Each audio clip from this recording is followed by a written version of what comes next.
وقال النبي عليه الصلاة والسلام إنما الأعمال بالنيات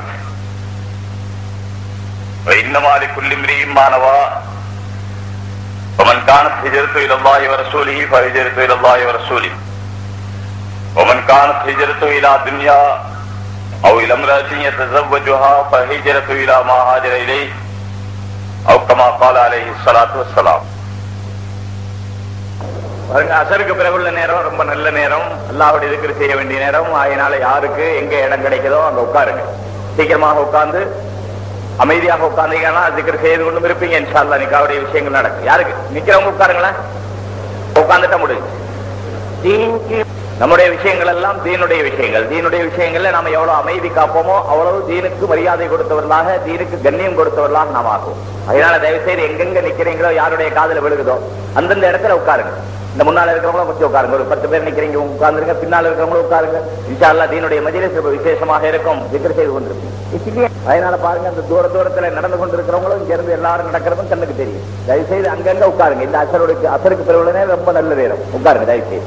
சொந்த தேவைகள் இருக்கும், அந்த தேவைகளை நிறைவேற்றுவதற்காக இன்ஷா அல்லாஹ் இந்த மஜ்லிஸ் முடிஞ்சதுக்கு பிறகு உங்களுக்கு அவகாசம் கொடுக்கப்படும். ஆகையினால அவசரப்படாமல் நீங்க உட்கார்ந்து மெதுவாக திக்ர் செய்து கொண்டு சீக்கிரமாக உட்காருங்க. الحمد لله نحمده ونستعينه ونستغفره ونؤمن به ونتوكل عليه ونعوذ بالله من شرور أنفسنا ومن سيئات أعمالنا من يهده الله فلا مضل له ومن يضلله فلا هادي له ونشهد أن لا إله إلا الله وحده لا شريك له ونشهد أن سيدنا ونبينا ومولانا محمدا عبده ورسوله صلى الله عليه وعلى آله وأصحابه وبارك وسلم تسليما كثيرا كثيرا. أما فأعوذ بالله من الشيطان الرجيم. بسم الله الرحمن الرحيم. وما خلقت الجن والإنس إلا ليعبدون. பெரியார்களே, சகோதரர்களே, நண்பர்களே, அல்லாஹ் ஜல்லஷானஹு தஆலா மனிதனை இந்த உலகத்தில் குறிப்பிட்ட ஒரு கொஞ்ச காலம் வாழ்வதற்காக அனுப்பியிருக்கிறார். அந்த காலத்தினுடைய முடிவிலே பிறகு அல்லாஹ்விடத்திலே செல்ல வேண்டிய நிலை எல்லா மனிதர்களுக்கும் இருக்கிறது. குறிப்பிட்ட காலம் இந்த உலகத்திலே இருப்போம். மனிதனை இந்த உலகத்திலே எதற்காக படைத்தேன் என்பதை அல்லாஹ்வுடைய குர்ஆனிலே இந்த ஆயத்திலே தெளிவாக சொல்லி இருக்கிறான். நான் மனித வர்க்கத்தையும் ஜின் வர்க்கத்தையும் என்னை அறிவதற்காக, என்னுடைய தௌஹீதை நிலைநிறுத்துவதற்காக இந்த உலகத்திலே அல்லாஹ் ஒருவன் இருக்கிறான், அவர் ஒருவனாகவே இருக்கிறான், அவன் ஒருவன் மட்டுமே இருக்கிறான் என்பதை இந்த உலகத்திலே நிலைநிறுத்துவதற்காக நான் மனித சமுதாயத்தையும் ஜின் வர்க்கத்தையும் இந்த உலகத்திலே படைத்திருக்கிறேன் என்று தெளிவுபட இந்த ஆயத்திலே அல்லாஹ் சொல்லி இருக்கிறான். அல்லாஹ் தன்னை மனிதனை படைத்தவனுடைய நோக்கத்தை சொல்லிவிட்டான். அந்த நோக்கப்படி மனிதன் இந்த உலகத்திலே நடப்பானே ஆனால், தன்னுடைய வாழ்க்கையை அமைத்துக் கொள்வானே ஆனால் அவன் சரியான பாதையிலே நடந்து கொண்டிருக்கிறான் என்ற அர்த்தம். இல்லை, அதற்கு மாறாக தன்னுடைய மனம் போன போக்கிலே நடப்பானே ஆனால் அவன் தவறான பாதையிலே வழிகட்டு போய் நடந்து கொண்டிருக்கிறான் என்று கருதப்படும். மனிதனை இந்த உயர்ந்த நோக்கத்திலே படைத்தது மட்டுமல்ல, மனிதனை உலகத்திலே படைக்கப்பட்ட படைப்புகள் எல்லாம் சிறந்த படைப்பாகவும் அல்லாஹ் தஆலா படைத்திருக்கிறான். உயர்ந்த படைப்பாகவும் அல்லாஹ் தஆலா படைத்திருக்கிறான். உயர்ந்த படைப்பாக படைத்து அந்த மனிதனை படைத்தவருடைய நோக்கத்தையும் உயர்ந்ததாக படைத்து இந்த உலகத்திலே அனுப்பி வாழ வைத்திருக்கிறான். நாம் நம்முடைய இஷ்டத்துக்கு வாழவில்லை, அல்லாஹ் வாழ வைத்து வாழ்ந்து கொண்டிருக்கிறோம். இந்த உயர்ந்த நோக்கத்தை நாம் பூர்த்தி செய்வோமே ஆனால், எந்த நோக்கத்திற்காக படைக்கப்பட்டிருக்கிறோமோ அந்த உயர்ந்த நோக்கத்தை நாம் பூர்த்தி செய்வோமே ஆனால் நாம் இரண்டு உலகத்திலும் மிகப்பெரிய வெற்றி அடைந்து கொள்கிறோம். இல்லை, அந்த நோக்கத்தை பூர்த்தி செய்யவில்லை என்று சொன்னால் உலகத்திலும் நஷ்டமடைவோம், ஆகிரத்திலும் மிகப்பெரிய நஷ்டமடைவோம். ஆகையினாலே மனிதனுடைய புத்திசாலித்தனத்துக்கு அடையாளம் என்ன? ஒரு மனிதன் நல்ல அறிவுள்ளவன், திறமையுள்ளவன் என்று யாரை சொல்லலாம்? யார் தன்னுடைய நோக்கத்தை உணர்ந்து இந்த உலகத்தினுடைய வாழ்க்கை அழிந்து போகக்கூடிய வாழ்க்கை மட்டுமல்ல, நமக்கு முடிந்து போகக்கூடிய வாழ்க்கை, இதையெல்லாம் யார் புரிந்து கொண்டு தன்னுடைய ஆகிரத்தை செழிப்பாக்குவதற்காக அங்கே உள்ள வெற்றி, நிரந்தரமான வெற்றி, நிரந்தரமான சுகம், அழிந்து போகாத இன்பம் அல்லாஹ் தஆலா கொடுக்கிற அந்த சுகத்தை தேடி அதை அடைந்து கொள்வதற்காக யார் தன்னுடைய வாழ்க்கையை ஆக்கிக் கொள்வார்களோ அவர்கள் தான் உண்மையிலே மிகப்பெரிய புத்திசாலி என்று சொல்லப்படுவார்கள். எந்த மனிதன் தன்னுடைய மறுமையை மறந்து, மறுமை வாழ்க்கையை மறந்து, நிரந்தரமான அந்த சுகத்தை மறந்துவிட்டு இந்த உலகத்துடைய வாழ்க்கை தான் சதம் என்று நம்பி இருப்பானோ, இந்த உலகத்துடைய சுகம்தான் மிகப்பெரிய சுகம் என்று எண்ணி இந்த உலகத்துடைய லாப நஷ்டத்திற்கு முக்கியத்துவம் கொடுத்து இதற்காகவே ஒரு மனிதன் இந்த உலகத்திலே வாழுகிறான், மறுமையை மறந்து விடுகிறான் என்று சொன்னால் அந்த மனிதனை அறியாமை உடைய மனிதன், அறிவில்லாத மனிதன் என்று சொல்ல வேண்டியது வரும். இந்த உலகத்தினுடைய வாழ்க்கையை நம்பி வாழக்கூடிய மனிதன் நினைத்து பார்க்க வேண்டும், என்னுடைய வாழ்க்கை இங்கே என்ன நிரந்தரமாக இருக்க போகிறதா? நான் இந்த உலகத்திலே இருந்து கொண்டே இருக்க போகிறேனா? இல்லை. இந்த உலகத்திலே பிறந்த அத்தனை பேருக்கும் ஒரு எல்லை இருக்கிறது, ஒரு வரை இருக்கிறது. அந்த எல்லை அடைந்து தீர வேண்டும் என்ற அல்லாஹ்வுடைய நீதி இருக்கிறது. அந்த நியதியின்படி அவன் மறுமைக்கு சென்றுதான் தீர வேண்டும். பிறகு இந்த உலகத்தினுடைய வாழ்க்கையை சதமென்று நம்பி இதற்கு மட்டும் தயாரிப்பு செய்துவிட்டு அந்த நிரந்தரமான வாழ்க்கைக்கு, அந்த முடிவில்லாத வாழ்க்கைக்கு எல்லா காலம் இருந்து கொண்டிருப்போமே, அந்த வாழ்க்கைக்காக எந்த தயாரிப்பும் அவன் செய்யாமல் போய்விடுவானே. ஆனால் அவனுடைய இந்த உலக வாழ்க்கையில கொஞ்ச காலம் அவனுக்கு சுகமாக இருக்கிற மாதிரி தெரியலாமே தவிர அவனுடைய உண்மையான வாழ்க்கை ஆரம்பமாகிற நேரத்திலே அவன் மிகப்பெரிய கைசேதத்துக்கும் கவலைக்கும் அவனுக்கு இடம் ஏற்படும். பிறகு அந்த நேரத்திலே தன்னுடைய கைசேதமும் கவலையும் அவனுக்கு எந்த பலனையும் அளிக்காது. மறுமையினுடைய தயாரிப்பு என்பது என்ன? அல்லாஹ்வினுடைய உண்மையான அடிமையாக தன்னை ஆக்கிக் கொண்டு வாழ்க்கை நடத்த பழக்கிக் கொள்வது. இதுதான் மறுமையினுடைய தயாரிப்பு. இந்த உலகத்தினுடைய வாழ்க்கைக்கு தயாரிப்பதை விட்டுவிட்டு நாம் அல்லாஹ் மறுமைக்கு தயாரிக்க வேண்டும் என்று சொல்வது அல்லாஹ்வுடைய ஹுக்ம் என்ன இருக்கிறதோ, ரசூலுல்லாஹி ஸல்லல்லாஹு அலைஹி வஸல்லம் அவருடைய வழிமுறைகள் என்ன இருக்கின்றனவோ, இந்த இரண்டையும் அனுசரித்து தன்னுடைய எல்லா வேலைகளையும் செய்ய ஆரம்பிப்போமே ஆனால் நாம் அல்லாஹ்வுடைய உண்மையான அடிமையாக ஆகிறோம்.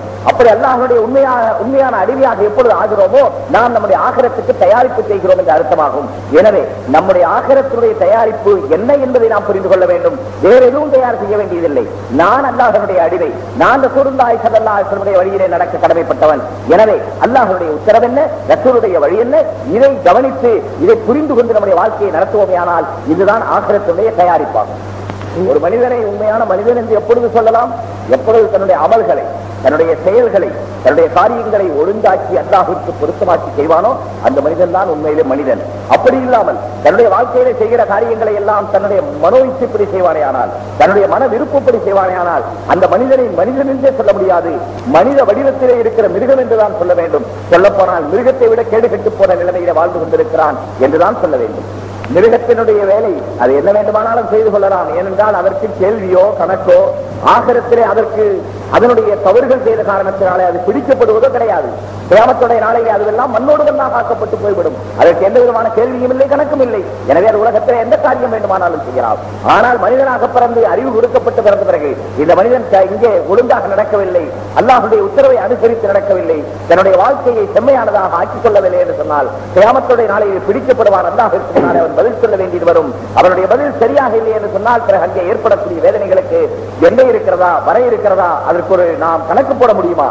அப்படிப்பட்ட வேலையிலே இருக்கும்போது மிருகங்களை போன்று நாம் வாழ்க்கை நடத்த முடியாது. இந்த உலகத்திலே நமக்கு என்று ஒரு முறை அல்லாஹ் தஆலா தந்திருக்கிறான், வழி தந்திருக்கிறான். அந்த வழியிலே தான் நம்முடைய வாழ்க்கையை நாம் நடத்திக் கொள்ள வேண்டும். இந்த தாவத்துடைய வேலையிலே அல்லாஹ்வுடைய பாதையிலே வெளியே போக வேண்டும், வக்து கொடுக்க வேண்டும். அதே 4 மாதம் 40 நாள் நம்முடைய நேரங்களை கழிக்க வேண்டும் என்று சொல்லுகிறோம். இதுவெல்லாம் எதற்காக? இன்று நம்முடைய சூழல் நமக்கு ஒத்ததாக இல்லை.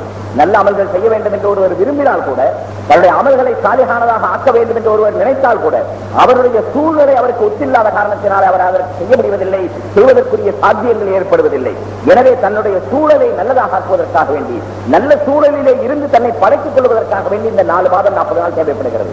இந்த 4 மாதம் 40 நாள் இது போன்று தொடர்ந்து அல்லாஹ்வுடைய பாதையிலே போய் தன்னுடைய ஒரு நல்ல சூழலை உருவாக்கி அவர் பழகிக் கொள்வாரே ஆனால் அவருடைய வாழ்க்கையிலே வாழ்க்கை முழுவதிலும் நல்ல அமல்கள் செய்வது அவருக்கு இலகுவாக ஆகிவிடும். அப்படி இலகுவாக ஆகிவிட்டால் துனியாவிலும் அல்லாஹ் தஆலா வெற்றியை கொடுப்பான், மறுமையில் மிகப்பெரிய வெற்றியை கொடுப்பான்.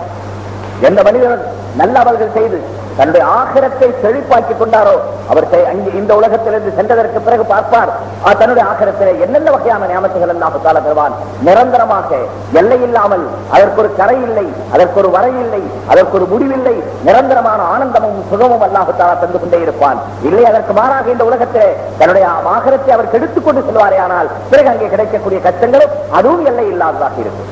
நாம் நல்லதாக நம்முடைய ஆகிரத்தை ஆக்கிக் கொள்வதற்கு இதுதான் காலம். அல்லாஹ் நம்ம இந்த உலகத்திலே வைத்திருக்கிறான் அல்லவா? இந்த உலகத்திலே வாழ்வதற்கு இருப்பிடம் கொடுத்து, நமக்கு உயிர் கொடுத்து, இந்த உலகத்திலே உணவு விட்டு நம்மை வைத்திருக்கிறான் அல்லவா? இதுதான் நாம் நம்முடைய ஆகிரத்தை செழிப்பாக்குவதற்குரிய காலம். இந்த காலத்திலே நாம் ஆகிரத்தை செழிப்பாக்கிக் கொள்வோமே ஆனால் பிறகு அந்த ஒரு காலம் வரும் அல்லவா, அங்கே நிரந்தரமான சுகம் கிடைத்துக் கொண்டே இருக்கும். இல்லை இந்த காலத்தை நம்முடைய இஷ்டப்படி கழித்துக் கொண்டிருந்து விட்டோம் என்று சொன்னால் பிறகு அங்கே அந்த காலம் மூச்சு நின்று போய்விடுமே. அது செய்கிற காலம் அல்ல, செய்தவைகளுக்கு பலன் அனுபவிக்கிற காலம். பலன் அனுபவிக்கிற காலத்தை செய்ய முடியாது, செய்கிற காலத்தை விட்டால் வேறு காலத்தை எதிர்பார்க்க முடியாது. எனவே செய்கிற காலத்தில் தான் நாம் செய்ய வேண்டிய வேலைகளை செய்து நமக்குரிய மறுமைக்குரிய தயாரிப்புகளை நாம் செய்து கொள்ள வேண்டும். மறுமை நாள் வறுமை, அந்த நாளிலே சகோதரர்களே யாரும் யாருக்கும் உதவக்கூட முடியாது. தான் செய்த அமல் தான் தனக்கு கிடைக்கும். நாம் என்ன செய்து இந்த உலகத்தை விட்டு போகிறோமோ அதுதான் நமக்கு கிடைக்கும். அதை தவிர வேறு யாராவது ஏதாவது செய்ய முடியுமா நமக்கு உதவி? தந்தை மகனை பார்த்து ஆகரத்தில் வெறுந்து ஓடுவார். இவர் ஏதாவது கேட்டுவிட்டால் என்ன செய்வதென்று.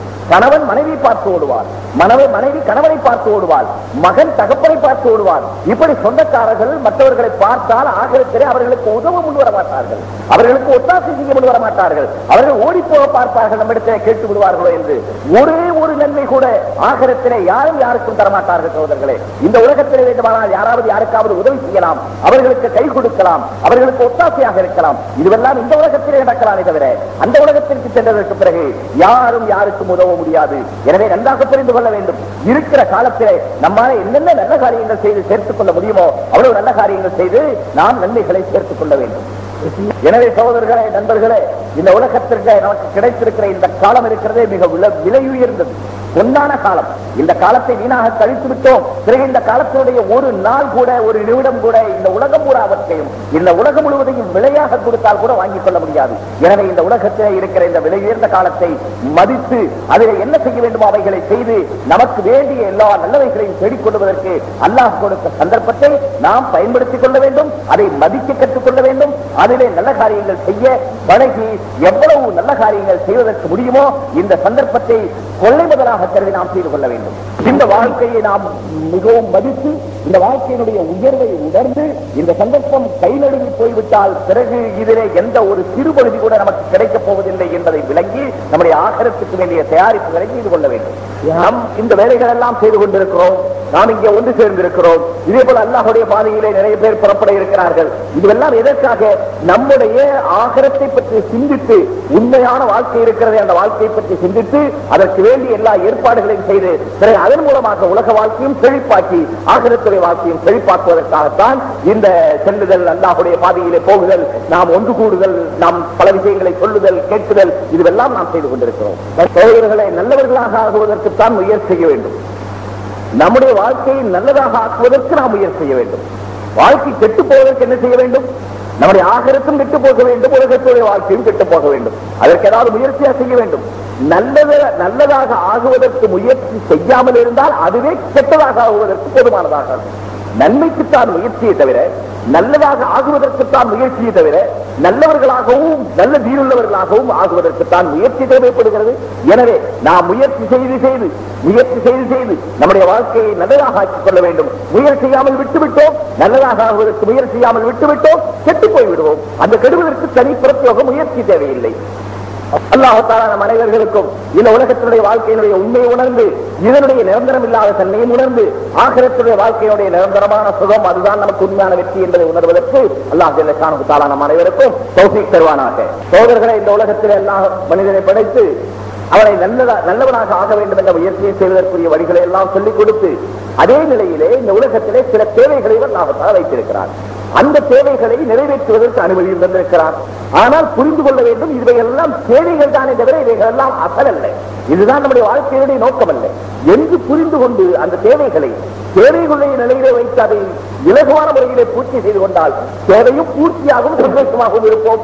இல்லை, அந்த தேவைகளைத்தான் வாழ்க்கையுடைய நோக்கமாக நினைத்துக் கொண்டு அதிலே ஆடம்பரம், படாடோபம், அதிலே பெருமை தேடிக்கொண்டு அதை மிகப்பெரிய அளவிலே நிறைவேற்ற வேண்டும் என்று நினைத்து மனிதன் செய்ய ஆரம்பிப்பானே, ஆனால் கடைசியில் அவனுடைய தேவையும் பூர்த்தியாகாது, வாழ்க்கையிலே மிகப்பெரிய குழப்பங்களும் சூழ்ந்து கொள்ளும் என்பதை கண்கூடாக கண்டு கொண்டிருக்கிறோம்.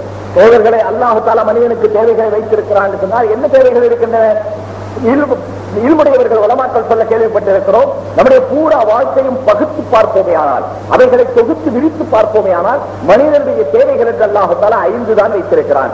ஒன்று மனிதனுடைய உணவு தேவை, சாப்பிடுவது, குடிப்பது போன்ற தேவைகள். இரண்டாவது மனிதனுடைய உடை தேவை. மூன்றாவது மனிதனுடைய இருப்பிடம், வீடு, இது போன்ற தேவை. நான்காவது மனிதனுடைய வாகனத்துடைய நல்லது நடந்து அந்த தேவை. ஐந்தாவது மனிதனுடைய நிகா, கல்யாணம் செய்து கொள்வது, இந்த தேவை. மனித வாழ்க்கை முழுவதையும் நாம் செய்யக்கூடிய எல்லா காரியங்களையும் பிரித்து பிரித்து ஒன்றொன்றாக பார்ப்போமே ஆனால் ஒவ்வொரு காரியமும் இந்த 5 ஒன்றோடு சம்பந்தப்பட்டதாக இருக்கும். இந்த தேவைகளை 5 வகையான தேவைகளை எல்லாம் வைத்திருக்கிறார் என்று சொன்னால், அந்த தேவைகளை வைத்துவிட்டு நீங்கள் இஷ்டம்போது செய்து கொள்ளுங்கள் என்று எல்லாம் சொல்லிவிட்டு விடவில்லை, அல்லது அதற்குரிய முறை எப்படி என்று சொல்லாமல் விட்டு விடவும் இல்லை. தேவைகளை வைத்தான், அந்த தேவைகளை எப்படி நிறைவேற்ற வேண்டும் என்ற முறையையும் சொல்லித் தந்திருக்கிறான் அல்லாஹ் தஆலா. நபிமார்களின் மூலமாக சொல்லித் தந்திருக்கிறான். அது மட்டுமல்ல, நபிமார்களுக்கே அந்த தேவையை வைத்திருந்தான். உலகத்திலே எத்தனை நபிமார்களை அல்லாஹ் தஆலா அனுப்பினானோ அந்த நபிமார்களுக்கும் இந்த 5 தேவைகள் இருந்தன. அந்த நபிமார்கள் இந்த கடைசியாக வந்த நபியும் இந்த 5 தேவைகளை தாங்களும் செய்து காண்பித்திருக்கிறார்கள். அதை பின்பற்றி இந்த உலகத்திலே நம் அனைவருக்கும் அந்த தேவைகள் வருமானால் வருகிறது. அப்படி வரும்பொழுது அந்த தேவையை எப்படி நிறைவேற்ற வேண்டும், அதற்குரிய சரியான முறையை தன்னுடைய நபியின் மூலமாக அல்லாஹ் தஆலா நமக்கு சொல்லித் தந்திருக்கிறார். நிறைவே வைக்க வேண்டும் தவிர அல்லாஹ் தஆலா மிக அறிந்தவன், மகா விசாலமான அறிவுள்ளவன். மனிதர்கள் இந்த உலகத்திலே பிறந்ததற்கு பிறகு தங்களுடைய தேவைகள் வரும்பொழுது அந்த தேவைகளையே அசலாக ஆக்கி அதை பூர்த்தி செய்வதிலேயே தங்களுடைய வாழ்நாள் முழுவதையும் கழித்து விடலாம் என்பதற்காகத்தான் அப்படி ஆகிவிடக் கூடாது. தேவை தேவையினுடைய அளவிலே இருக்க வேண்டும். அதை தேவையான அளவுக்கு மட்டும் பூர்த்தி செய்து கொள்ள வேண்டும். இந்த உலகத்திலே எந்த நோக்கத்திற்காக அல்லாஹ் தஆலா மனிதனை படைத்திருக்கிறானோ அந்த நோக்கத்தை பூர்த்தி செய்வதுதான் தன்னுடைய வாழ்க்கையினுடைய பிரதானமான அம்சம் என்பதை புரிந்து கொண்டு வாழ வேண்டும் என்பதற்காகத்தான் நபிமார்களின் மூலமாக அந்த தேவைகளை பூர்த்தி செய்கிற வழியை அல்லாஹ் தஆலா நமக்கு படித்துக் கொடுத்திருக்கிறார். நம்முடைய தேவைகளை அது எந்த அளவு தேவை, அதை எப்படி பூர்த்தி செய்து கொள்ள வேண்டும் என்ற முறையை புரிந்து கொண்டு அந்த தேவைகளை பூர்த்தி செய்து கொள்வோமே ஆனால் தேவையினுடைய அளவிலே இலகுவாக பூர்த்தியாகிவிடும், வாழ்க்கையிலே நிம்மதியும் இருக்கும். இல்லை, அதை விட்டுவிட்டு வேறு வகைகளை கையாளுவோமே ஆனால் அது இலகுவாக பூர்த்தியமாகாது, அந்த தேவை பூர்த்தியமாகாது. பிறகு வாழ்க்கையிலே எல்லா வகையான குழப்பங்களும் மனிதர்களை தூக்கி கொண்டே இருக்கும். மனிதனுடைய தேவை என்று சொன்ன இந்த 5 தேவைகளில் ஒரு தேவைதான் நிக்காஹ் செய்வது என்பது. இந்த நிக்காஹ் செய்வது என்பது இருக்கிறதே ஆதம் அலைஹிஸ்ஸலாமிலிருந்து இன்று வரை என்ற சுன்னத்து நடந்து வருகிறது. இது ஒரு சுன்னத்து, நபிமார்களுடைய சுன்னத் என்பதுடனே இது இபாதத்தாகவும் இருக்கிறது. வெறுமனே உலக தேவை ஏதோ பூர்த்தி செய்துவிட்டு போகிறோம் என்பதல்ல, இதை சுன்னத்தான முறையை செய்வோமே ஆனால் இது இபாதத்தாக ஆகிவிடுகிறது. எனவே இந்த உலகத்திலே ஆதம் அலைஹிஸ்ஸலாம் வந்து இன்று வரை இந்த இபாதத் இருந்து கொண்டிருக்கிறது. இது கியாமத் வரை இந்த இபாதத் இருந்து கொண்டிருக்கும். இது மட்டுமல்ல சகோதரர்களே, இந்த உலகத்திலே இந்த சுன்னத்து இந்த இபாதத் இருந்து கொண்டிருக்கும் மட்டும் என்பதல்ல, இந்த சுன்னத் சொர்க்கத்திலும் இருக்கும், இந்த இபாதத் சொர்க்கத்திலும் இருக்கும். சொர்க்கத்திலே இந்த உலகத்திலே நாம் செய்து கொண்டிருக்கிற காரியங்களிலே 2 காரியம் தான் இருக்கும். ஒன்று ஈமான் இருக்கும், இன்னொன்று நிக்காஹ் இருக்கும். இந்த 2 மட்டும் தான் சொர்க்கத்தில் இருக்கும், மற்ற எதுவும் சொர்க்கத்தில் இருக்காது. ரசூலுல்லாஹி ஸல்லல்லாஹு அலைஹி வஸல்லம் அவருடைய தோழர்களில் ஒருவர் இருந்தார்கள், ஹஜ்ரத் ரபியா ரலியல்லாஹு தஆலா. எப்பொழுதும் நாயகம் ஸல்லல்லாஹு அலைஹி வஸல்லம் அவர்களிடத்திலே இருப்பார்கள். அவர்களுக்கு பணிவிடை செய்து கொண்டே இருப்பார்கள்.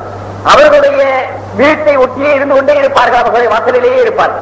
எந்த நேரத்திலும் அவர்களை விட்டு பிரிவதில்லை. அப்படி அவர்களுடனே இருந்து அவர்களுக்கு ஹிதமத் செய்து கொண்டு அவர்களுடைய ரசூலுல்லாஹி ஸல்லல்லாஹு அலைஹி வஸல்லம் இருந்து கொண்டே இருந்தார்கள்.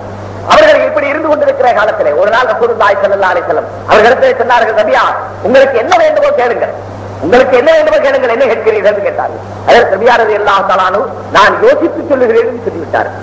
சில நாட்களுக்கு பிறகு அதற்கு ரபியா ரசூலுல்லாஹி இடத்தில் சொன்னார்கள், நாயகமே, முராஃபகத்துக பில் ஜன்னah, சொர்க்கத்திலே தங்களுடனே இருப்பதை நான் வேண்டுகிறேன் என்று சொன்னார்கள். அதற்கு ரசூலுல்லாஹி ஸல்லல்லாஹு அலைஹி வஸல்லம் கேட்டார்கள், உங்களுக்கு இது யார் சொல்லிக் கொடுத்தது இப்படி கேட்க வேண்டும் என்று, உங்களுக்கு யார் சொல்லிக் கொடுத்தார்கள் கேட்டார்கள். அதற்கு ரபியா சொன்னார்கள், நாயகமே, யாரும் எனக்கு சொல்லித் தரவில்லை, நானே யோசித்து பார்த்தேன், தங்களிடத்தில் என்ன வேண்டுமானாலும் கேட்கலாம், ஆனால் உலகத்துடைய பொருட்களை நான் கேட்டு பெற்றுக் கொள்வேனே, ஆனால் நான் இந்த உலகத்தில் இருக்கிறவரே அந்த நியமத் எனக்கு இருக்கும். ஒன்று அந்த நியமத் என்னிடத்தில் இருக்கும் பொழுதே நான் இந்த உலகத்தை விட்டு போய்விடுவேன், அல்லது அந்த நியமத் போய்விடலாம். ஆகையினாலே போய்விடக்கூடிய, கைவிட்டு போய்விடக்கூடிய ஒன்றை கேட்பதை விட விடாமல் என்னுடனேயே இருக்குமே சொர்க்கத்திலே, அதுவும் தங்களுடைய இருக்கிற நியமத்தை கேட்டால் அது இருந்து கொண்டே இருக்கும் அல்லவா. எனவே அப்படி யோசித்து நான் இதை கேட்டேன் என்று சொன்னார்கள். நாயகம் ஸல்லல்லாஹு அலைஹி வஸல்லம் சந்தோஷப்பட்டு சொன்னார்கள், அது அத்துடைய அவர்கள் சொன்னார்கள், நான் இடத்தில் இதை கேட்டால் தாங்கள் அல்லாஹ்விடத்திலே துஆ செய்வீர்கள், அல்லாஹ் தஆலா எனக்கு அதை கொடுப்பான், எனவே நான் கேட்டேன் என்று சொன்னார்கள். அதற்கு ரசூலுல்லாஹி ஸல்லல்லாஹு அலைஹி வஸல்லம் பதில் சொன்னார்கள், ஐன்னி பிகஸ்ரத்தி சுஜூத், அதிகமாக சஜ்தா செய்து எனக்கு உதவி செய்யுங்கள் என்று சொன்னார்கள். வெறும் துஆவை கொண்டு மட்டும் காரியம் நடந்துவிடும் என்று எதிர்பார்க்காதீர்கள். நீங்கள் செய்ய வேண்டிய காரியத்தை அதிலும் குறிப்பாக அதிகமாக தொழுது நீங்கள் அல்லாஹ்விடத்திலே கேளுங்கள், நானும் அல்லாஹ்விடத்திலே கேட்கிறேன் என்று சொன்னார். அதற்கு ரபியா ரலியல்லாஹு தஆலா அன்ஹு யாரை பற்றி இப்பொழுது மேலே நிகழ்ச்சி சொன்னோமோ ரசூலுல்லாஹ்வுடைய சொர்க்கத்திலே இருப்பதை கேட்டார்கள் என்று, அதே ரபியா ரலியல்லாஹு தஆலா அன்ஹுவை பார்த்த ஒரு நாள் ரசூலுல்லாஹ்வுடைய ஹிதமத்திலே இருந்து கொண்டே இருக்கிறார்கள். அவர்களை விட்டு பிரிந்து போவதே இல்லை, அங்கேயே இருந்து கொண்டிருப்பார்கள். அவர்களை பார்த்து ரசூலுல்லாஹி ஸல்லல்லாஹு அலைஹி வஸல்லம் ஒரு நாள் சொன்னார்கள், ரபியா, நீங்கள் நிக்காஹ் செய்து கொள்ளவில்லையா என்று கேட்டார்கள். அவர்கள் சொன்னார்கள், நாயகமே, நான் விரும்பவில்லை, எந்த ஒரு காரியமும் தங்களை விட்டு பிரித்து விடக்கூடிய ஒரு காரியத்தை நான் விரும்பவில்லை, ஆகினால தங்களிடத்திலேயே இருக்க விரும்புகிறேன், எனக்கு கல்யாணம் வேண்டாம் என்று சொல்லிவிட்டார். சரி, நாயகம் ஸல்லல்லாஹு அலைஹி வஸல்லம் மௌனமாக இருந்து விட்டார்கள். பிறகு சில நாட்கள் கழித்த பிறகு ஒரு நாள் ரசூலுல்லாஹ் எதிர்பாராத விதமாக கேட்டார்கள், நபியா நீங்கள் நிக்காஹ் செய்து கொள்ளவில்லையா? அப்பொழுதும் இதே பதில் இருக்கிறார்கள், நபியா நாயகமே நான் தங்களை விட்டு பிரிய விரும்பவில்லை, பிரித்துவிடக்கூடிய எந்த காரியத்தையும் செய்ய விரும்பவில்லை. ரசூலுல்லாஹ் சும்மா இருந்து விட்டார்கள்.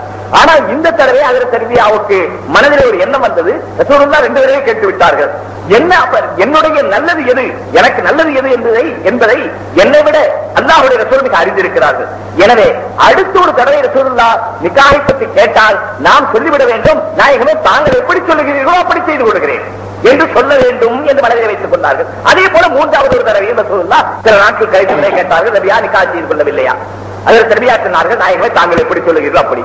உடனே ரசூலுல்லாஹ் சொன்னார்கள், அன்சாருடைய இந்த வீட்டுக்கு போங்கள், அந்த வீட்டுக்கு போய் நான் அனுப்பியதாக சொல்லி அவருடைய இந்த மகளுடனே உங்களுக்கு நிக்காஹ் செய்து வைக்க சொன்னேன் என்று சொல்லி நிக்காஹ் செய்து கொள்ளுங்கள் சொல்லி அனுப்பினார்கள். ரசூலுல்லாஹ்வுடைய உத்தரவு. அதனால போனார்கள், அந்த வீட்டிற்கு போய் சொன்னார்கள், நான் வந்திருக்கிறேன், அல்லாஹ்வுடைய ரசூலை அனுப்பி இருக்கிறார்கள், உங்களுடைய இந்த மகளை எனக்கு நிக்காஹ் செய்து கொடுக்க சொல்லி அனுப்பி இருக்கிறார்கள் என்று அந்த வீட்டாரிடத்திலே சொன்ன உடனே அந்த வீட்டுக்காரர் சொன்னார்கள், மர்ஹபன் பி ரசூலில்லாஹி ஸல்லல்லாஹு அலைஹி வஸல்லம், அல்லாஹ்வுடைய ரசூலால் அனுப்பப்பட்ட தூதுவரை நாங்கள் மிகவும் சுபசோபனம் சொல்லி வரவேற்கிறோம், வாருங்கள் வாருங்கள் என்று சொல்லி உள்ளே கூட்டிக் கொண்டு போய் அந்த பெண்ணையும் வைத்து சம்மதம் கேட்டு அங்கேயே நிக்காஹ் செய்து முடித்து அனுப்பிவிட்டார். என்பது இவ்வளவுதான். இதற்கு மிகப்பெரிய ஏற்பாடு தேவையில்லை, அவர்கள் கேட்கக்கூட இல்லை. ரசூல் சொன்னார்களா, அதற்கு சாட்சி இருக்கிறதா என்றெல்லாம் கூட கேட்கவில்லை.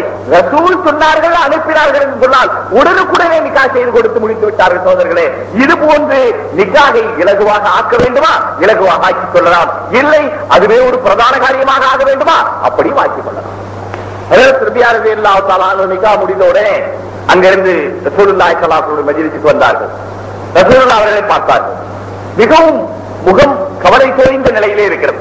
கவலையோடு உட்கார்ந்து இருக்கிறார். நிக்காஹ் முடிந்திருக்கிறது, வந்து கவலையோடு உட்கார்ந்து இருக்கிறார். நாயகம் ஸல்லல்லாஹு அலைஹி வஸல்லம் பார்த்து கேட்டார்கள், நபியா ஏன் கவலையாக இருக்கிறீர்கள் என்று கேட்டார்கள். அதற்கு நபியா சொன்னார்கள், நான் இது மாதிரி ஒரு நல்ல வீட்டாரை பார்த்ததே இல்லை. அந்த வீட்டுக்கு போனேன், தாங்கள் அனுப்பியதாக சொன்னேன், சொன்ன உடனே நிக்காஹ் செய்து கொடுத்து விட்டார்கள். எவ்வளவு நல்ல வீட்டாராக இருக்கிறார்கள், நல்ல குடும்பத்தாக இருக்கிறார்கள். எனக்கு அந்த வகையில் மிக சந்தோஷம்.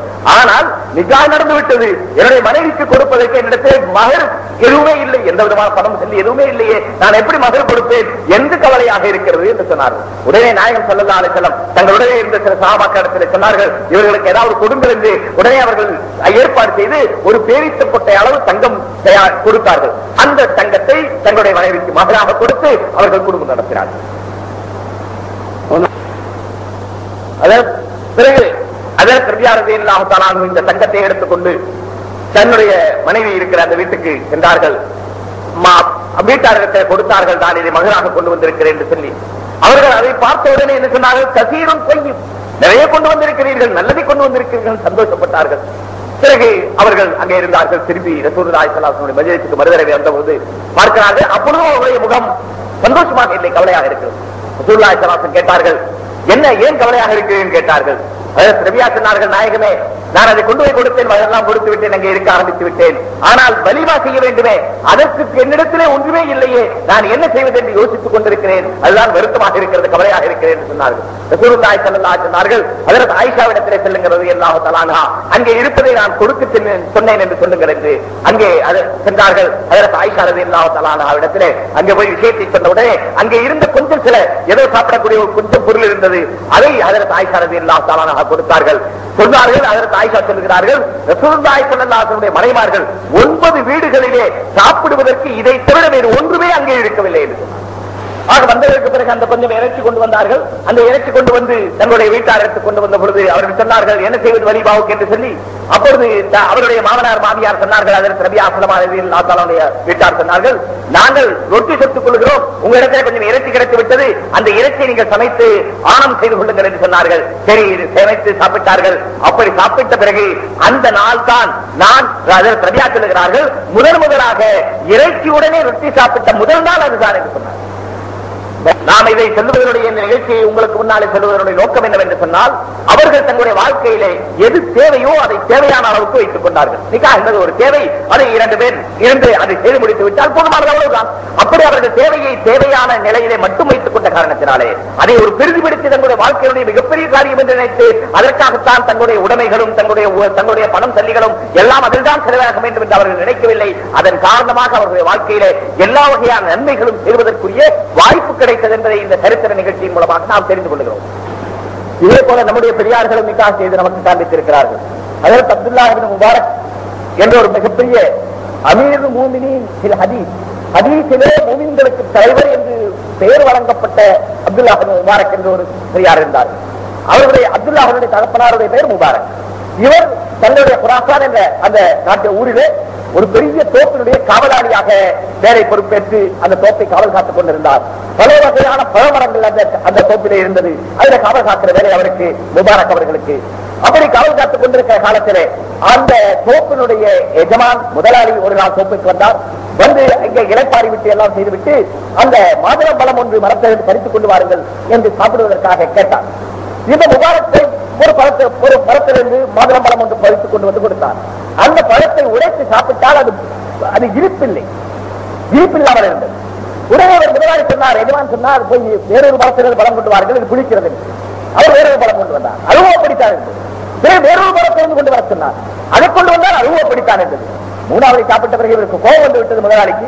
ஏன்னா இவ்வளவு காலமாக தோப்பை காவல் காத்துக் கொண்டிருக்கிறாய், எந்த மரத்து பழம் குடிக்கும், எந்த மரத்து பழம் இனிக்கும் என்று கூட தெரியாத உனக்கு, இவ்வளவு கூட தெரியாத ஆளாக இருக்கிறாய் என்று கோபப்பட்டு சொன்னார்.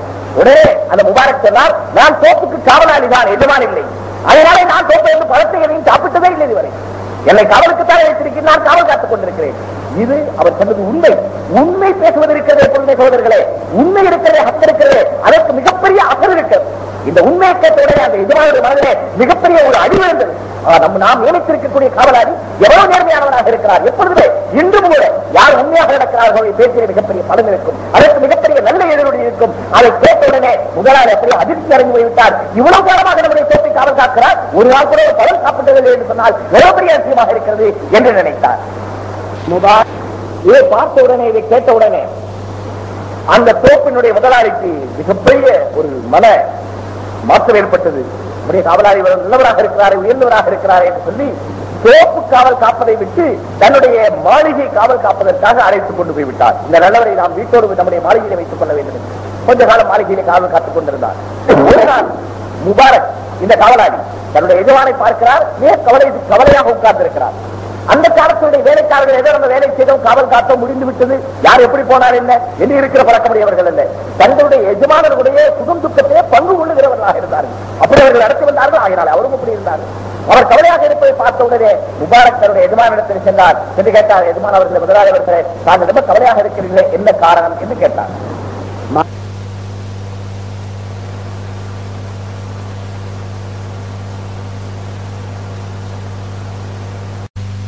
இத முபாரக் அவரிடத்தை கேட்ட உடனே எஜமான இடத்திலே அவர் சொன்னார், ஏன் கவலையாக அமர்ந்திருக்கிறீர்கள், என்ன விஷயம் என்று கேட்ட உடனே அவர் தன்னுடைய பணிவிடையாளர் மிக நேர்மையானவர், நல்லவர் என்ற காரணத்தினாலே உள்ள விஷயத்தை சொன்னார். என்னுடைய மகளுக்கு நிறைய மாப்பிள்ளை வந்து கொண்டிருக்கிறார்கள், மிகப்பெரிய செல்வந்தர்களும் பெண் கேட்கிறார்கள், மிகப்பெரிய சீமான்கள் பெண் கேட்கிறார்கள், மிகப்பெரிய குடும்ப கோத்திர அந்தஸ்துள்ளவர்கள் பெண் கேட்கிறார்கள், இளவரசர்களுக்கு கூட கேட்கிறார்கள் என்றால் அவரும் மிகப்பெரிய செல்வந்தர், மிகப்பெரிய அந்தஸ்துடையவர், பலரும் பெண் கேட்கிறார்கள். யாருக்கு நான் என்னுடைய மகளை திருமணம் செய்து கொடுப்பது, நிக்காஹ் செய்து கொடுப்பது என்று புரியவில்லை. எனவே அதை பற்றி யோசித்துக் கொண்டிருக்கிறேன். இதுதான் என்னுடைய கவலைக்கு காரணம் என்று அவர் எஜமான் முதலாளி சொன்னார். இதே அந்த காலத்திலே சேவகர்கள், பணிவிடையாளர்கள் எவ்வளவு நல்லவர்களாக இருந்திருக்கிறார்கள். அவர் சொன்னால், முதலாளி அவர்களே, இதிலே கவலைப்படுவதற்கு என்ன இருக்கிறது? இரண்டு வழி இருக்கிறது. ஒன்று ரசூலுல்லாஹி ஸல்லல்லாஹு அலைஹி வஸல்லம் வழி, ஒன்று ரசூலுல்லாஹி ஸல்லல்லாஹு அலைஹி வஸல்லம் அவர்களுக்கு அப்பாற்பட்டவர்களுடைய வழி. இந்த இரண்டு வழியும் நான் உங்களுக்கு சொல்லுகிறேன். அதே உங்களுக்கு எது பொருத்தமாகப்படுகிறதோ, பிரியமாகப்படுகிறதோ அந்த வழியில உங்களுடைய மகளுக்கு காட்சியை கொடுத்து விடுங்கள். என்ன என்று கேட்டார் முதலாளி. சொன்னார்கள், ரசூலுல்லாஹி ஸல்லல்லாஹு அலைஹி வஸல்லம் மாறான வழியிலே யகூதிகளுடைய வழியும் இருக்கிறது, நஸ்ரானிகளுடைய வழியும் இருக்கிறது, யூதர்கள் கிறிஸ்தவருடைய வழி. யூதர்களுடைய வழி, யார் குடும்பத்திலே மிகப்பெரிய செல்வந்தரோ, பெண் கேட்கிறவர்களை யார் மிகப்பெரிய பணக்காரரோ அவருக்கு பெண் கொடுத்து விடுங்கள். இது யூதர்களுடைய வழி. யார் ரொம்ப அழகானவரோ, மனப்பானவரோ, பார்ப்பதற்கு நன்றாக இருக்கிறாரோ அவருக்கு பெண் கொடுங்கள். அது கிறிஸ்தவர்களுடைய வழி. இந்த வழியை தேர்ந்தெடுங்கள். இல்லை, ரசூலுல்லாஹி ஸல்லல்லாஹு அலைஹி வஸல்லம் வழியை செய்வதானால் யார் தீனுள்ளவராக இருக்கிறாரோ, மார்க்கப்பட்டுள்ளவராக இருக்கிறாரோ, நம்பிக்கைக்குரியவராக இருக்கிறாரோ, அல்லாஹ்வை அஞ்சி நடக்கிறவராக இருக்கிறாரோ அவருக்கு உங்களுடைய மகளை திருமணம் செய்து கொடுங்கள். அது இரண்டு வழி இருக்கிறது. இரண்டு வழியிலே எது உங்களுக்கு பிரியமாகப்படுகிறதோ அந்த வழியிலே மாப்பிள்ளையை தேர்ந்தெடுத்து நிக்காஹ் செய்து கொடுத்து விடுங்கள். இதை கவலைப்படுவதற்கு என்ன இருக்கிறது என்று முபாரக் அவர்கள் சொன்னார். இதை கேட்ட உடனே அந்த முதலாளிக்கு மனதிலே என்ன வந்தது தெரியுமா சகோதரர்களே? ஏன் நம்முடைய மகளை இவருக்கே நிக்காஹ் செய்து கொடுத்து விட்டால் என்ன, இவரை விட நம்பிக்கைக்குரியவர் நல்லவர் யார் கிடைப்பார்கள்? சகோதரர்களே, உண்மையினுடைய மிகப்பெரிய பலன் அவர் இதை பற்றி யோசித்தார். அவருடைய மனதிலே சரி, இவருக்கே நம்முடைய காவலாளி தான், ஆனால் இவ்வளவு நேர்மை உள்ளவர், வீண் பற்றுள்ளவராக இருக்கிறார், எனவே இவருக்கே நம்முடைய மகளை காட்சி கொடுத்து விட வேண்டும் என்று அவருக்கு மனதிலே இந்த எண்ணம் உறுதிப்பட்டு விட்டது. தன்னுடைய மனைவி இடத்திலே போய் சொன்னார். ஆனால் மனைவி பெண்கள் ஆரம்பத்திலே சம்மதிக்க மாட்டார்கள் தான், அவர்களும் அப்படித்தான் சொன்னார்கள். ஆனால் அவர்களுக்கு நல்ல விளக்கப்படுத்திய உடனே அவர்களும் விளங்கிக் கொண்டார்கள். கடைசியாக எல்லோரும் சேர்ந்து இவருக்கு முபாரக்குக்கு அவருடைய மகளை திருமணம் செய்து கொடுத்து விட்டார்கள். அந்த திருமணம் செய்தவர்கள் அவர்கள் பிறந்தவர்கள் தான் ஹதீஸிலே அமீருல் முஃமினீன் சொல்லப்பட்ட அப்துல்லா அவர்கள் அவர்களுக்கு குழந்தையாக பிறந்தார். சகோதரர்களே, தாய் தந்தை தீன்தார்களாக இருந்தால் அதனுடைய பலராக குழந்தைகளும் தீன்தார்களாக பிறக்கிறார்கள். தாய் தந்தை நல்லவர்களாக இருந்தால், அவர்கள் நேர்மையானவர்களாக இருந்தால், அவர்களுக்கு பிறக்கிற குழந்தைகளும் நல்லவர்களாக பிறக்கிறார்கள் என்பதையும் இந்த நிகழ்ச்சியிலிருந்து நாம் புரிந்து கொள்ள முடிகிறது. தாய் தந்தை தீன்தார்களாக இருந்தால் அவர்களுக்கு பிறக்கிற குழந்தைகளும் தீன்தார்களாக ஆகுவார்கள், வளருவார்கள். தாய் தந்தை தீன் இல்லாதவர்களாக, தீனுக்கு மாறாக நடக்கிறதாக இருந்தால் அவர்களுக்கு பிறக்கிற குழந்தைகளும் அப்படித்தான் ஆகும். இந்த உலகத்திலே பார்க்கிறோம், நிறைய பேர் கவலைப்பட்டுக் கொள்கிறார்கள், என்னுடைய குழந்தைகள் நல்லவர்களாக இல்லை, சொல் கேட்டு நடப்பதில்லை, தாய் தந்தைக்கு உதவி தாசையாக இருப்பதில்லை, அவர்களை பேச்சு கேட்பதில்லை என்றெல்லாம் அழுகிறார்கள். ஆனால் உண்மையிலே என்ன நினைக்கிறார்கள்? நாம் எப்படி வேண்டுமானால் நடந்து கொள்ளலாம், அல்லாவுக்கு மாறாக, அல்லாவுக்கு பிரியம் இல்லாத வழியிலே தீனுக்கு மாறாக என்னென்ன வேண்டுமானால் நாம் செய்து கொள்ளலாம். ஆனால் நம்முடைய குழந்தைகள் சரியாக இருக்க வேண்டும் என்று நினைக்கிறோம். அது எப்படி நடக்கும்? நாம் சரியாக இல்லை என்றால் சகோதரர்களே, நம்முடைய குழந்தைகளும் சரியானவர்களாக இருக்க மாட்டார்கள். நம்மிலே தீன் இல்லை என்று சொன்னால் நம்முடைய குழந்தைகளிலும் தீன் இருக்கார். எனவே இந்த நிக்காஹ் இருக்கிறது, அது ஒரு சுன்னத், அல்லாஹ்வால் ஏற்படுத்தப்பட்ட நியதி, அதை செய்ய வேண்டும். ஆனால் அல்லாஹ் தஆலா அவருடைய ரசூலின் மூலமாக காட்டியிருக்கிற முறையிலே, எளிமையான முறையிலே, சாதாரணமான முறையிலே, எந்தவித ஆடம்பரம் படாரவும் இல்லாமல் செய்வோமே ஆனால் இந்த நிக்காஹ் நமக்கு ஒரு இபாதத்தாக மாறிவிடும், நன்மை தரக்கூடிய காரியமாக மாறிவிடும். இதிலிருந்து பிறக்கிற குழந்தைகளும் நல்லவர்களாக பிறப்பார்கள். அதே போல வாழ்க்கையிலும் பரக்கத்தும் ஏற்படும்.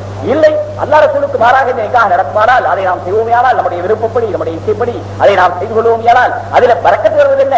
பரக்கத்துக்கு மாறான காரியங்கள் வரும். பிறகு குழந்தைகளும் அல்லாஹுக்கு மாறாக நடப்பது மட்டுமல்ல, நமக்கு மாறாக நடப்பார்கள், அவர்களுடைய வாழ்க்கையும் கெடுத்துக் கொள்வார்கள், நம்மையும் கஷ்டப்படுத்துவார்கள். எனவே ரசூலுல்லாஹி ஸல்லல்லாஹு அலைஹி வஸல்லம் வழியிலே இந்த அளவுக்கு நாம் நடப்போமோ, அவர்கள் எப்படி செய்தார்களோ அப்படி செய்வோமேயானால் இந்த நிக்காஹ் நமக்கு மிகப்பெரிய பரக்கத்துள்ளதாக ஆகிறது. அதற்கு மாறாக நடந்து அதிலே பரக்கத்தை இழந்து போவதை விட நம்முடைய வாழ்க்கையிலே நாம் செய்யக்கூடிய மிகப்பெரிய விவேகமான காரியம் என்னவென்று சொன்னால், நம்முடைய நிக்காஹை எளிமையானதாக ஆக்கி ரசூலுல்லாஹி ஸல்லல்லாஹு அலைஹி வஸல்லம் எப்படியெல்லாம் செய்து காட்டினார்களோ, செய்ய சொன்னார்களோ அந்த வழியிலே செய்வோமேயானால் மிகப்பெரிய பரக்கத்துக்குரிய காரியமாக, அல்லாஹ்வை பொருத்தப்படுத்தக்கூடிய காரியமாக நம்முடைய நிக்காஹ் ஆகும். என்று பார்க்கிறோம். நிக்காஹ் என்று சொன்னால் என்ன? ஒரு மணப்பெண், மணாளி, ஆண், இந்த இருவரும், ஒருவர் நான் நிக்காஹ் செய்து கொள்கிறேன் சொல்கிறார், இன்னொருவர் பெண்ணுடைய சார்பிலே அல்லது பெண்ணோ நேரடியாகவோ நான் நிக்காஹ் ஏற்றுக்கொண்டேன் என்று சொன்னால், இந்த அதற்கு என்ன முறைகள் இருக்கிறதோ அந்த வழியிலே இருவரும் ஏற்று சாட்சி இருந்தால் அந்த நிக்காஹ் முடிந்து விடுகிறது. நமக்கு தெரிந்த விஷயம். இவ்வளவுதான் மார்க்கத்திலே உள்ளது நிக்காஹ் என்பதற்கு. இதற்கு மேலே நாம் அந்த நிக்காஹுக்கு என்னென்ன ஜோடித்து வைத்திருக்கிறோமோ, என்னவெல்லாம் நம்முடைய அப்பாற்பட்டு அதிலே பணம் இருக்க வேண்டும், காசு இருக்க வேண்டும், ஆடம்பரம் இருக்க வேண்டும், அதிலே சாமான்கள் இருக்க வேண்டும், இந்த பொருள்கள் இருக்க வேண்டும் என்றெல்லாம் நாம் எதுவெல்லாம் சேர்த்து வைத்திருக்கிறோமோ, இதுவெல்லாம் மார்க்கத்தினுடைய அடிப்படையில் உள்ள எந்த காரியம் அல்ல.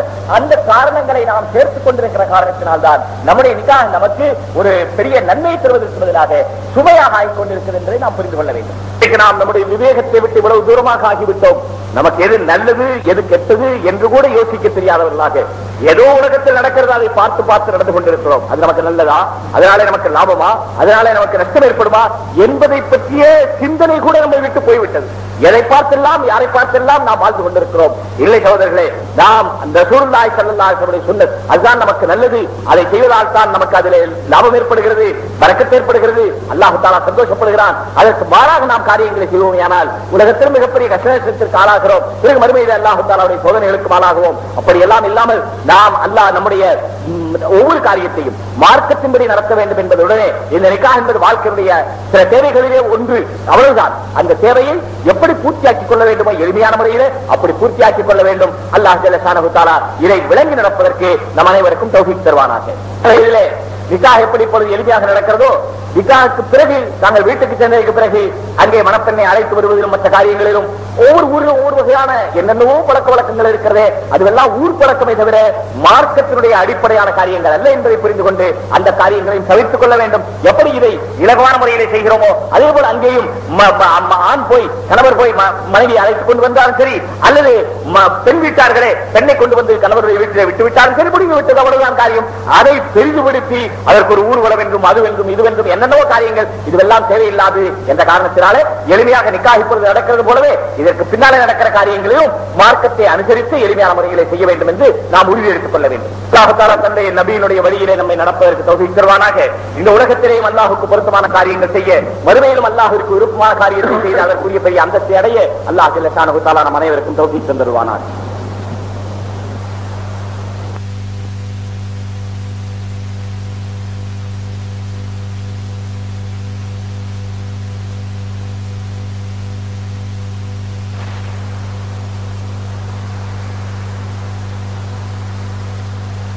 قال النبي عليه الصلاة والسلام إنما الأعمال بالنيات وإنما لكل امرئ ما نوى ومن كانت هجرته إلى الله ورسوله فهجرته إلى الله ورسوله ومن كانت هجرته إلى دنيا أو إلى امرأة يتزوجها فهجرته إلى ما هاجر إليه أو كما قال عليه الصلاة والسلام. சகோதரர்களே, பெரியார்களே,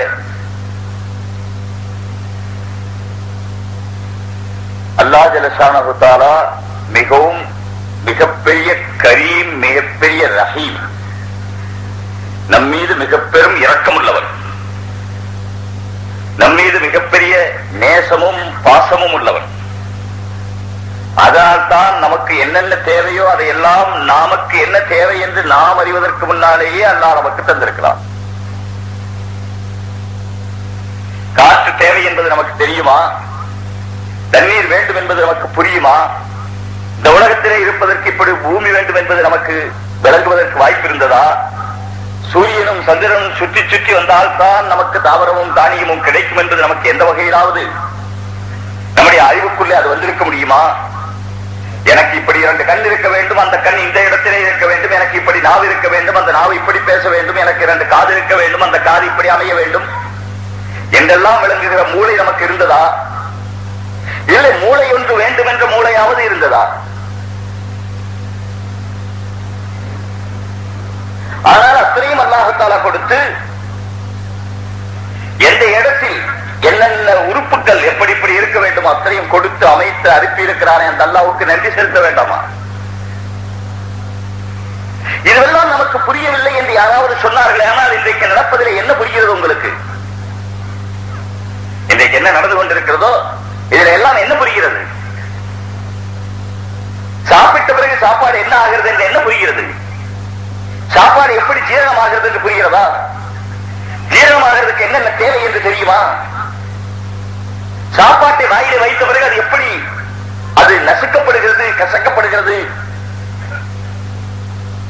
அது உள்ளே தள்ளப்படுகிறது, பிறகு அது இங்கே போய் சேர்கிறது, என்னவாகிறது? எல்லாமே அற்புதம் சகோதரர்களே, அதிசயம் சகோதரர்களை அல்லாஹ் தஆலா ஆக்கி தந்திருக்கிறார்.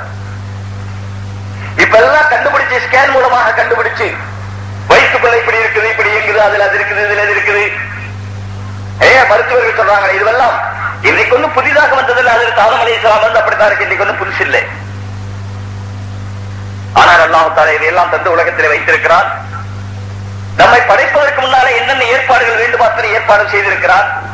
ஒரு ரிவாயத்தில் வருகிறது, புகாரி ஷரீஃபில் ரிவாயத்தில் இருக்கிறது, தாயினுடைய கர்ப்பம் எங்கே தரிக்கிறதோ அந்த கர்ப்பப்பை என்று சொல்லுகிறோம். அதை நமக்கு பையன் தான் சொல்ல தெரியும், வேற ஒண்ணு சொல்ல தெரியாது. ஏன்னா மஞ்சப்பை வாங்கியே பழகி செத்தோம். உலகத்திலேயே சந்தோஷம் ஒரு பைக்கு பதிலாக 2 பை மஞ்சப்பை கொடுத்துட்டு அதை விட சந்தோஷம் எதுவும் இல்லை. இதே கட்டப்படி போட்ட பையா இருந்துட்டா கடைக்காரருக்கு 3-4 துவா செஞ்சுட்டு வருவோம். வாழ்க்கையில ரொம்ப ருசிக்க வேண்டிய சங்கதி. ஆனா இந்த இடத்துல நான் ஒண்ணு சொல்லத்தான் வேணும். மஞ்சள் இருக்குது, அது மங்களகரமானதான். அதனாலதான் மஞ்சள்ல பை போட்டுக்கிட்டு இருந்தாங்க. இப்ப கொஞ்சம் கொஞ்சம் மாத்திக்கிட்டு இருக்கிறாங்க, டிசைன்ஸ் மாத்திக்கிட்டு இருக்கிறாங்க.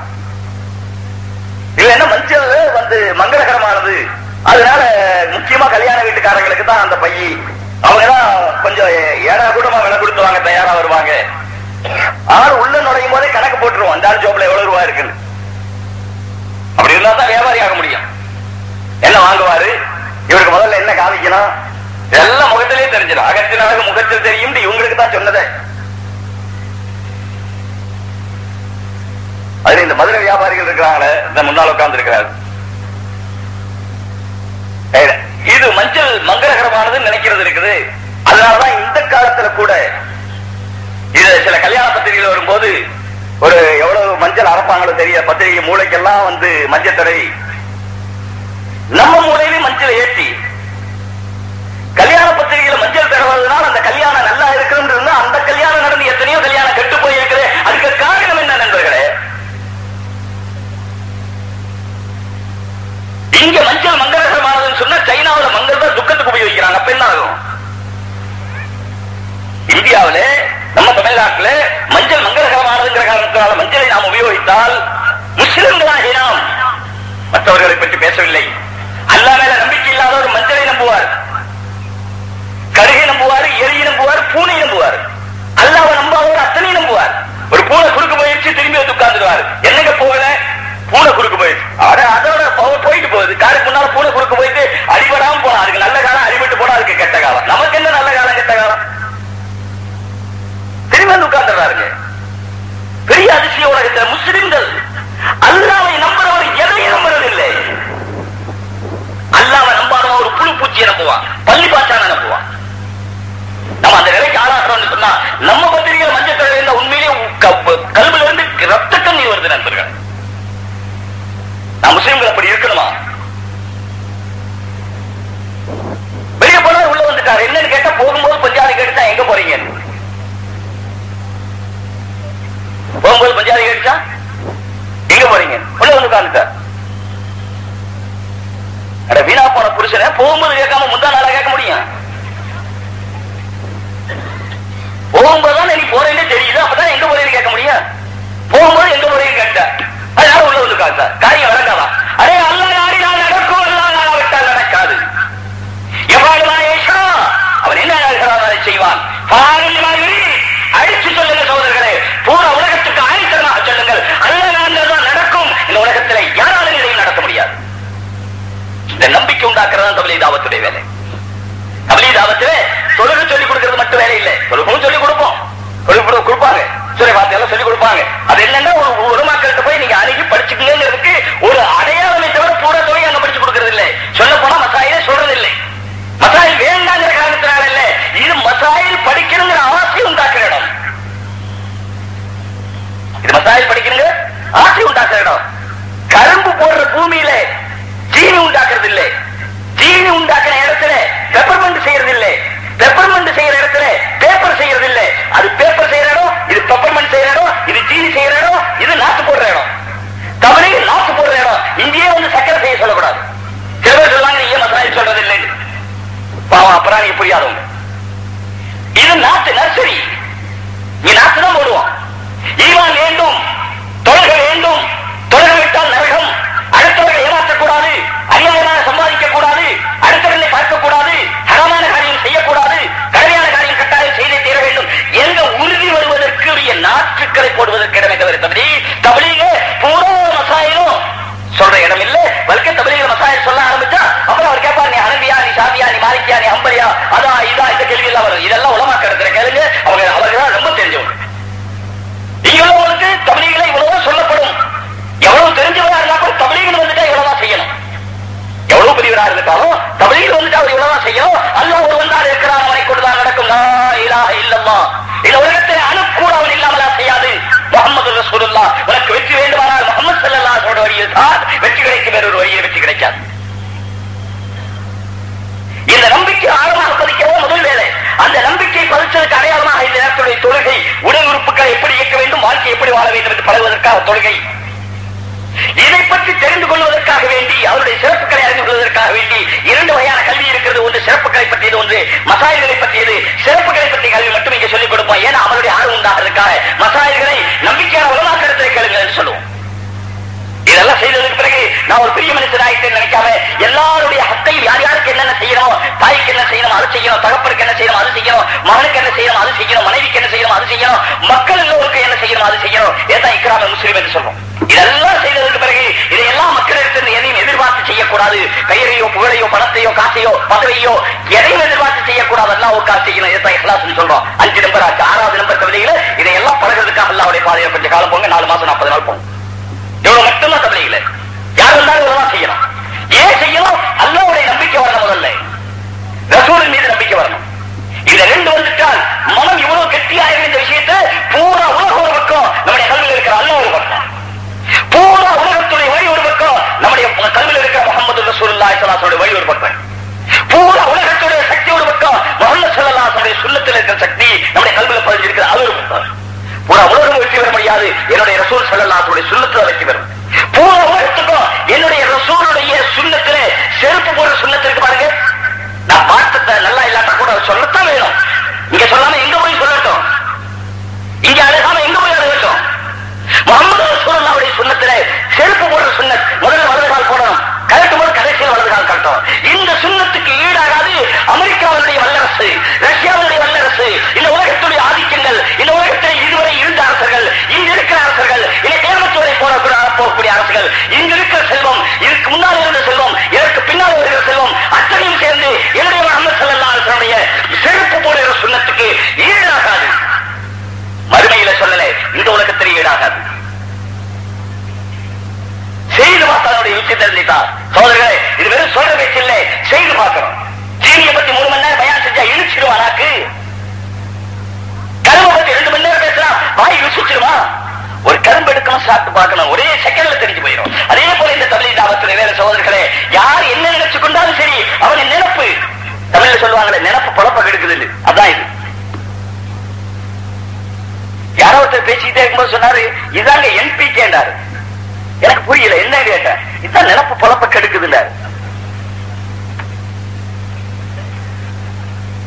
நல்லா அவங்க நம்மளதெல்லாம் என்பிகே.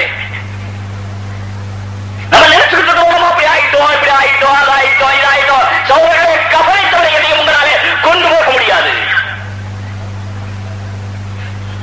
ஆரம்ப வருது, அங்கிருந்து ஆரம்பம். கபரில் வைத்த பிறகு 2 மலக்கு வருவார்கள். பையச்சியானி அவரை தூக்கி உட்கார வைப்பார்கள், பையஜிலிசானிகி அவரை தூக்கி உட்கார வைப்பார்கள், பையசாலானிகி அந்த 2 பேர் கேள்வி கேட்பார்கள். பதில் சொல்லாம அங்கிருந்து நகர முடியாது. கேள்வி ஒண்ணு பெருசு இல்லை, நீ யாரை ரப்பாக நம்பி வாழ்ந்தாய், உன்னை பராமரிக்கிறவன் யாரா, யாரை நினைத்து வாழ்ந்தாய், இது முதல் கேள்வி. காசு, பணம், வீடு, வாசல், சொத்து, சுகம், அரசு, ஆட்சி அமைப்பு, இதெல்லாத்தினுடைய நம்பிக்கை இருந்தால் அல்லாஹ் என்ற ஒரு வார்த்தை பதில் சொல்ல முடியாது. ஏன்னா அங்க பேசுறது நாக்கு இல்ல, கல்பு பேசும். அல்ல அவங்க நண்பர்களே, கபரிலே நாக்கு பேசாது, எனக்கு அல்லாஹ் சொல்றது லேசு. அல்லாஹ் என்ன பெரிய கஷ்டமா இல்லாங்கிற வார்த்தை. எப்படி குழந்தைக்கு அம்மாங்கிற சொல்றது லேசு, அதே ஒரு மூமினுக்கு மூமின் அல்லாஹ்வுக்கு அல்லாஹ் சொல்றது லேசு. வாய் அமுத்திட்டு திறந்தா அல்லாஹ் பாருங்க, அல்லாஹ் அவ்வளவுதான், வேற ஒண்ணும் செய்ய வேண்டியதில்லை. அம்மா அல்லாஹ் 2 ஒண்ணுதான். நம்மளே சொல்றதுல. ஆனா கபர்ல முதல்ல கேள்வி, உன்னுடைய ரப் யார், நீ யாரை நம்பி வாழ்ந்தாய், பணத்தையா, செல்வத்தையா, காசையா, எதை நம்பி வாழ்ந்தாய்? நம்புறதுக்கு நம்பாத அடையாளம் என்ன? அல்ல எந்த நேரத்தில் எதை செய்ய சொன்னானோ, எதை செய்யக்கூடாதுன்னு சொன்னானோ அதை செய்யறதும் செய்யாம இருக்கிறது அல்லாஹ் நம்புறது அடையாளம். நான் நம்புறேன், அல்லாஹ் நம்புறேன், அல்லாஹ் நம்புறேன். எத்தனை சொன்னாங்க? 3,30,67 சொன்னார். அது நம்புறதாகாது. தொழுக நேரம் வந்துச்சு, கடையை விட்டுட்டு பள்ளிவாசலுக்கு போயிட்டார், முதல் சபையில் இருக்கிறார், தொழுகிறார், அல்லாஹ் நினைக்கிறார், போயிட்டு நிம்மதியா பள்ளிவாசல் இருந்துட்டு வர்றாரு. ஏன் ரிஸ்க் அல்லாஹ் எழுதுனதுதான் கிடைக்காது, அதுக்கு மேல கிடைக்காது. ஒண்ணும் கிடைக்காது, தெளிவாக தெரிஞ்ச விஷயம். அதே போல குடும்பத்தில் எந்த காரியம் நடந்தாலும் சரி, இப்ப நிக்கா நடக்குது பாருங்க, நிக்கா பெரிய பெரிய ஆடம்பரங்களோடு இல்ல, நீங்க பாத்தீங்கன்னு சொன்னா யார் வந்து நிக்குது நிக்காது. என்னன்னு கேட்டா, அவர் வந்து பெரிய பதவியெல்லாம் சொல்லக்கூடாது. நானு அவரு நம்ம நாட்டுல, தமிழ்நாட்டிலேயே பெரிய இதுங்க அந்தஸ்து, அதனால அவருக்கு 2 யானை வந்து நிக்குது. அந்த 2 யானைக்கும் கல்யாணம் பண்ணி வச்சா ஏதாவது செய்துகிட்டு இருக்கு. இங்க மட்டும் வந்து நிறுத்தி வச்சு பாவம் அந்த யானை.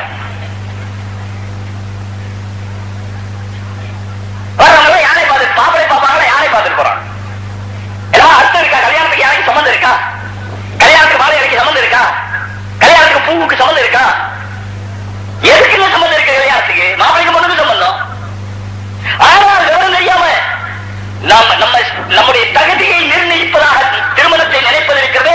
அது நான் சொல்றதா சொல்லுவேன், உலகத்தில் இதை விட ஒரு பெரிய தவறான எண்ணம் இருக்க முடியாது. கல்யாணம் எவ்வளவு பெருசோ அவ்வளவு அவருடைய தகுதி. முகமது ரசூலுல்லாஹ்வுடைய மக்களை விட நம்முடைய மக்கள் சிறந்தவர்களாக ஆகிவிட்டார்களா? நான் சொல்லிக்கிட்டு இருந்தேன், அல்லாஹ்வை நம்பணும், முகமது ரசூலுல்லாஹ் ஸல்லல்லாஹு அலைஹி வஸல்லம் நம்பணும். அவருடைய வழியில தான் வெற்றி.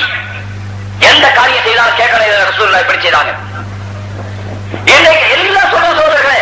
ஆனால் நம்முடைய வீடுகள்ல, வீட்டுக்குள்ள நடக்கிற காரியங்கள்ல, பெண்கள் இருக்கிற காரியங்கள்ல இதே ஆண்கள் நல்ல நல்ல நங்களை தமிழர் பெரிய தீண்டார் என்று சொல்ல தரத்தக்க நிலையில் இருக்கிற வீட்டுக்குள்ள போன பிறகு அங்க இருக்கிற சூழ்நிலைகள் இவர்கள் மாறிவிடும் பொழுது அந்த பெண்களுக்கு ஏற்ப தங்களுடைய வாழ்க்கை அமைக்க வேண்டியது வருது. இது போன்ற கை செய்தவர்கள் இருக்கிறதா?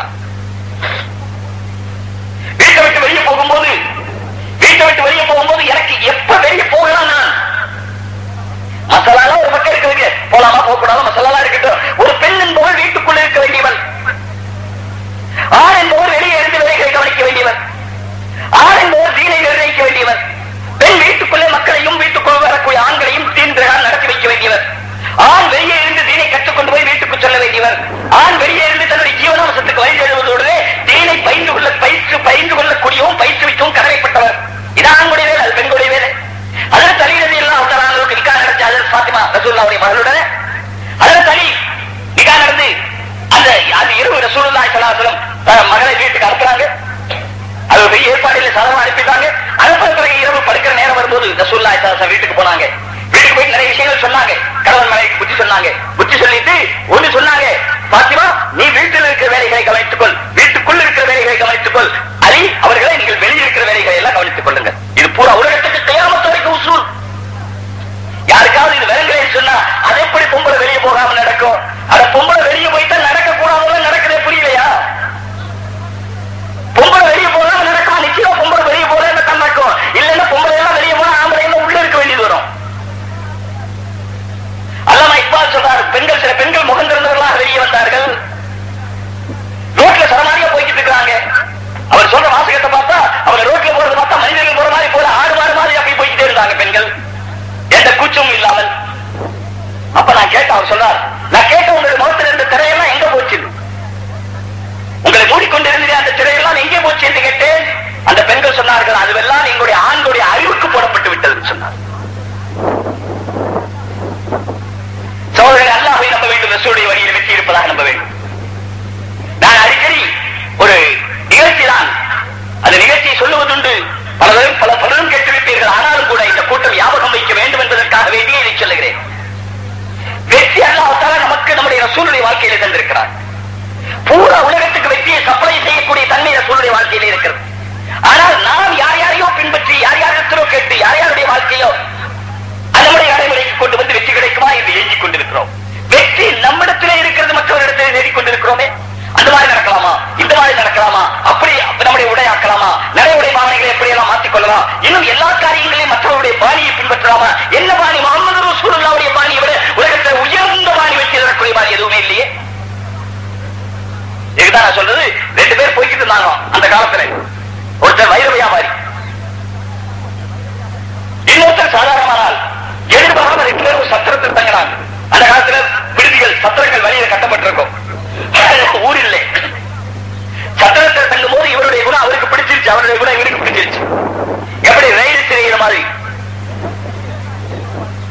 ரெண்டு பேரும் பேசிட்டே இருந்தாங்க. இவருக்கு அவரை பிடிச்சிருச்சு, அவருக்கு இவரை பிடிச்சிருச்சு. இவர் பேச்சு அவருக்கு ரொம்ப விருப்பமா இருந்துச்சு, அவர் பேச்சு இவருக்கு ரொம்ப விருப்பமா இருந்துச்சு. ஆனா அவர் பெரிய செல்வந்தர், வைர வியாபாரி, இவர் சாதாரணமான நபர்.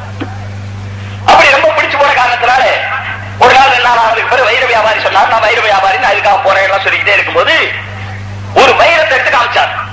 சின்ன அழகான டப்பாவில் வச்சிருந்தார், அழகான ஒரு பாக்ஸ் போட்டு வச்சிருந்தார். அந்த வைரத்தை எடுத்து காமிச்சா பல பல பல பல. இவர் வாங்கி பார்த்தார். இந்த ஏழை வைரம் என்னென்ன பார்த்ததே இல்லை. வாங்கி திருப்பி திருப்பி பார்த்தார். வைரம் ரொம்ப அழகா இருந்துச்சு, சரி பார்த்து கொடுத்துட்டார். இப்படி ஒரு நாள் இருந்தால் வைரத்தை பார்த்ததுக்கு பிறகு இந்த சாதாரண நபர் இருக்கிறார், இவருடைய மனசுல வந்துச்சு, இதோட விலை லட்சத்துக்கு அதிகமா சொல்றார், இதோட விலை லட்சத்துக்கு அதிகமா சொல்றார். நம்மளும் 17 இந்த ஒரு வைரத்தை மட்டும் கடத்திக்கிட்டு போயிட்டா, கூட இருக்கிறாரு போய் வைத்துட்டானே, கடத்திட்டு போயிட்டா நம்முடைய வாழ்க்கையோட திறத்திட்டோம். அதனால அவர் மனசுக்குள்ள அப்படி ஒரு எண்ணம் வந்துச்சு, இன்னைக்கு ராத்திரிக்கு இந்த வைரத்தை எடுத்துக்கிட்டு தெரியாம ஓடிடுறதுன்னு முடிவு பண்ணிட்டார். ராத்திரி ஆச்சு, படுத்தாரு, தூங்கிட்டாரு. கொஞ்ச நேரம் கழிச்சு தூங்கி கொஞ்ச நேரம் ஆனதுக்கு பிறகு ராத்திரி ஒரு 12 மணி 1 மணி சுமாருக்கு அவர் எப்பவுமே சைட் பாக்கெட் வச்சிருப்பார் வைர டப்பாவை. மெதுவா எழுந்திருச்சாரு, சைடு பாக்கெட்ல கையில் விட்டார். அவர் நல்லா தூங்கிட்டாரு, ஊர்ஜிதப்படுத்திட்டார். கூப்பிட்டு பார்த்தாரு, மெதுவா சலான்னு சொல்லி பார்த்தாரு. அவர் ஒண்ணும் பேசுற மாதிரி இல்ல, நல்லா தூங்குறாரு. எப்போது தூங்குறவர், இன்னைக்கு தூங்குறாரு. உள்ள கையை விட்டார். அங்கிருந்தா எடுப்பாரு. இப்போ கை விட்டா காணாம். அந்த மூலையில இருப்பான்னு பார்த்தாரு, காணாம். இந்த மூலையில இருக்குமா? அந்த காலத்துல பெரிய பெரிய பாக்கெட் வைக்கிற பழக்கம் நம்ம ஊரோட பழக்கம் இருந்துச்சு. எங்கா சீரணி 1 கிலோ கொடுத்தா அது கூட வாங்கி ஜோப்ல வாங்கி போயிடுறதுதான். அதுக்கு பின்னாடி காலத்துல பேப்பர் கொண்டு வர பழக்கம் வந்துச்சு. இல்லைன்னா எல்லாம் பாக்கெட்ல வைக்கிறோம். அவ்வளவு பெரிய பெரிய பாக்கெட் இருக்கு. ஒரு பாக்கெட் எல்லாம் தேடி பார்த்தாரு, கிடைக்கல. ஒரு சமயம் அந்த பாக்கெட்ல வச்சாரான்னு பார்த்தாரு, அதுலயும் இல்லை.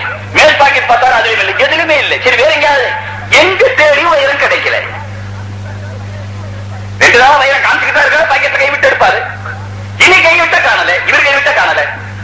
பூரா ரூம் தேடிட்டாரு, சல்லடை போட்டு சரிச்சிட்டார், கிடைக்கல. அவர் எழுத்து எங்க வச்சீங்கன்னா கேட்க முடியும்.